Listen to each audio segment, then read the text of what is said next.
Bharatiya Janata party कह रही है 400 पार। भारतीय नरेंद्र मोदी जी की बात को आप विश्वास मानते हैं? गुरु देखिए, हम बनारसी आदमी हैं और बड़ा स्पष्ट बात लहजे में कहते हैं। हमारे यहाँ पूर्वजों ने कहा है कि सोना परखो बार बार, आदमी परखो एक बार। हम 14 में परखे 2 करोड़ नौकरी पर मिला भैया। 19 में भी परखा आपने। भैया भैया भैया वही पूछ रहे हैं। 2 करोड़ नौकरी, महंगाई से निजात, अब बहुत हुआ, किसानों का दुगनी आय, तब से तक लाए 19 में पुलवामा करा दिए, पैसा भी ले लिए मोदी जी पाकिस्तान से सैनिकों को मरवा के। 2024 लोकसभा चुनाव के मद्देनजर जिस तरीके से उत्तर प्रदेश में तीसरे मोर्चे की तैयारी हुई है, जिसमें अपना दल कमेरावादी पल्लवी पटेल ने असदुद्दीन ओवैसी के साथ तीसरा मोर्चा खड़ा करा है। हमारे साथ बात करने के लिए बनारस वाले मिश्रा जी भी है। मिश्रा जी, स्वागत है आपका। किस तरीके से देखते हैं तीसरे मोर्चे को? बहुत बहुत धन्यवाद साथी। और ये पीडीएम है जी, और पीडीएम इस भारतीय लोकतंत्र में सबसे ज्यादा दबाया जाने वाला वर्ग है, सबसे ज्यादा शोषित है और सबसे ज्यादा आंखों में आंसू ले करके अपने हिस्सेदारी को ढूंढने वाला है ये वर्ग। हमको लगता है कि इस भारतीय लोकतंत्र में 2024 के लोकसभा चुनाव में पीडीएम को अपनी हिस्सेदारी का मौका मिला है। मैं धन्यवाद देना चाहता हूं ओवैसी साहब को, मैं धन्यवाद देना चाहता हूं बहन डॉक्टर पल्लवी पटेल को, मैं धन्यवाद देना चाहता हूं हमारे बाबू राम जी को, कि जिन्होंने इस सवाल को समझने की कोशिश की और तमाम उन सियासतदारों के जहन में इस वर्ग के दर्द को डालने का काम किया, चाहे सत्ता पक्ष हो चाहे विपक्ष हो। एक बेहतरीन मौका है और हम इस मौके के तलाश में थे। हमको अच्छा मौका मिला और हम जाएंगे अपने सवाल को रखें। पीडीएम को बनाने का कहीं निजी फायदा तो नहीं है पल्लवी पटेल को? जिस तरीके से वो 3 सीटें मांग रही थी अखिलेश यादव से, लेकिन उनको सीटें नहीं मिली, जिसके बाद वो नाराज होकर पीडीएम मोर्चा खड़ा करा उन्होंने। साहब, ये बात तो एनडीए पर भी हो सकता है। आप उनसे क्यों नहीं पूछते हैं नरेंद्र मोदी जी से?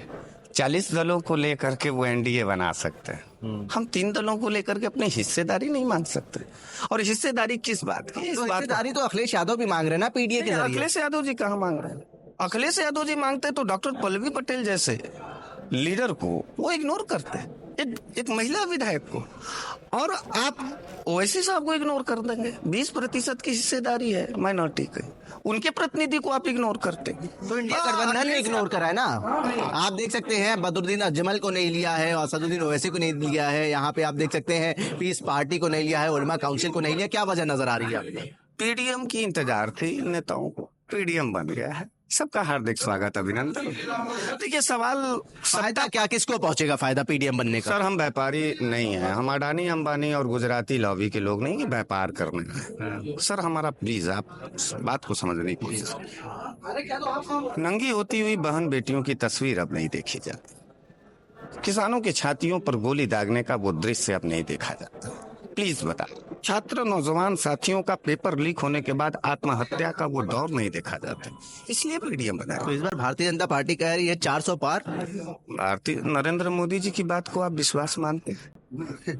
हम तो नहीं। देश मानता है तभी जीता था। गुरु देखिए, हम बनारसी आदमी हैं और बड़ा स्पष्ट बात लहजे में कहते हैं। हमारे यहाँ पूर्वजों ने कहा है कि सोना परखो बार बार, आदमी परखो एक बार। हम 14 में परखे 2 करोड़ नौकरी पर मिला भैया। 19 में भी परखा आपने। भैया भैया भैया वही पूछ रहे हैं। 2 करोड़ नौकरी, महंगाई से निजात, अब बहुत हुआ, किसानों का दुगनी आय, तब से तक लाए 19 में पुलवामा करा दिए, पैसा भी ले लिए मोदी जी पाकिस्तान से सैनिकों को मरवा के। बड़ा दर्द है भाई साहब। और मैं जनसंदेश की टीम से यह कहना चाहता हूँ कि मुझे पूर्ण विश्वास है इस जनसंदेश पर कि जो संदेश हम देना चाहते हैं जनता को, वो जनसंदेश जरूर बिल्कुल पहुंचेगा। आखिरी सवाल आपसे रहेगा, आपके लोकसभा सीट से प्रधानमंत्री इस बार फिर से चुनाव लड़ रहे हैं, वहाँ की जनता क्या चाहती है? क्योंकि आप भी बनारस से हैं। बाबा विश्वनाथ की नगरी है, अजय राय भी है सामने। बाबा विश्वनाथ की नगरी है, भिखमंगों को, भूखों को दाना मिलता है, सम्मान मिलता है। बाबा तय करें किसको जिता रहे बनारस? हम तो भैया टीडीएम को जिताने की। पीडीएम के प्रत्याशी अगर ना हुए वहाँ पे तो किसको सहयोग करेंगे आप? अरे काहे नहीं होंगे, हमारे पास क्या प्रत्याशियों का टोटा है। हमारे पास जो है 80 में जो है 800 आवेदक होंगे, आप याद कर लीजिए। ये बात लिख लेते हैं और हमसे पूछिएगा और हम आपको दिखाएंगे इस लिस्ट को कि पीडीएम पर कितने लोगों का विश्वास है और कौन लोग पीडीएम के साथ जाकर के लड़ना चाहते हैं। ये तस्वीर खुल के आएगी। और बहुत बहुत धन्यवाद। और मिश्रा जी, हम आएंगे बनारस। बहुत शुक्रिया आपसे बात कर। Thank you. मैं आपको, हमारे यहाँ जो भी आता है और झूठ बोलता है उसको हम लोग प्राइम मिनिस्टर बना देते हैं, कुछ लोगों को मुख्यमंत्री मुख्यमंत्री बना देते हैं, और कुछ लोग तो मुख्यमंत्री बन के इस समय जेल में भी है। जो जो बनारस आते हैं सबको प्यार मिल रहा है। बहुत शुक्रिया हमारे साथ बात करने के लिए। हमारे साथ इमामुद्दीन भी हैं, हमारे साथ बात करने के लिए इमामुद्दीन भी हैं, जो जिला महासचिव हैं AIMIM के। उनसे भी बात करेंगे। गठबंधन हुआ है, इससे पहले असदुद्दीन ओवैसी जो थे वो भागीदारी संकल्प मोर्चा में नजर आ रहे थे बाबू सिंह कुशवाहा के साथ। अब उन्होंने भी पाला पलट दिया है। देखिए, वक्त के हालात के हिसाब से तो सब सारे फैसले लेना पड़ते हैं ना। तो जो उन्होंने फैसला लिया है बेहतरीन फैसला लिया है, कोई गलत फैसला नहीं लिया है। अब जो PDM बना है तो इसके लिए तो मैं बहुत मुबारकबाद देना चाहता हूं कि जो PDM बना है। भाई अभी तक के जो इंडिया गठबंधन बना, इस गठबंधन में वो नहीं शामिल कर रहे थे हमें। और जो हमारे जो आपने जैसे कि यहाँ पे देखा पिछड़ा, दलित और मुसलमान, तो इन तीनों को वो नहीं शामिल कर रहे थे। तो आप देख लीजिए कि उनके सामने एक चेतावनी है कि मतलब कि हम आपके सामने देखिए खड़े हुए हैं मजबूती से, और हम अपनी हिस्सेदारी लेकर रहेंगे इस बार। आप क्या सोचते हैं कि जनता क्या चाहती है? एक तो पार्टियों का अपना निजी भी फायदा होना चाहिए, सीट मिलनी चाहिए, नहीं तो तीसरा मोर्चा तैयार हो जाएगा, चौथा मोर्चा तैयार हो जाएगा। जनता क्या चाहती है, आप क्या सोचते हैं? देखिए, जनता जो चाहती है कि वो अमन शांति जो है बरकरार रहे। इसलिए जो है कि देखिए, जो भाजपा की जो नीति चल रही है लोगों के दिमागों में भरा हुआ है, ऐसा कुछ नहीं है। इस बार जो है वो जो आपने सवाल किया था 400 पार वाला, 400 पार की नहीं है। आपकी इस बार 200 पार भी नहीं होगा। 200 पार भी नहीं है। पार भी नहीं होगा। 400 पार तो वो भूल जाए ख्वाबों में।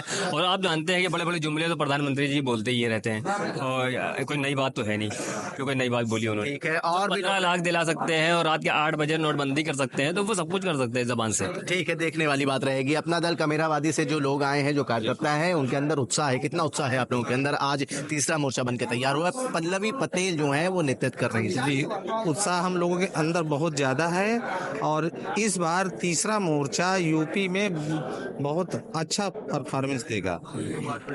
यानी 50 सीटों के लगभग ये जीतने जा रहा। कितनी सीटों पे लड़ने की तैयारी है?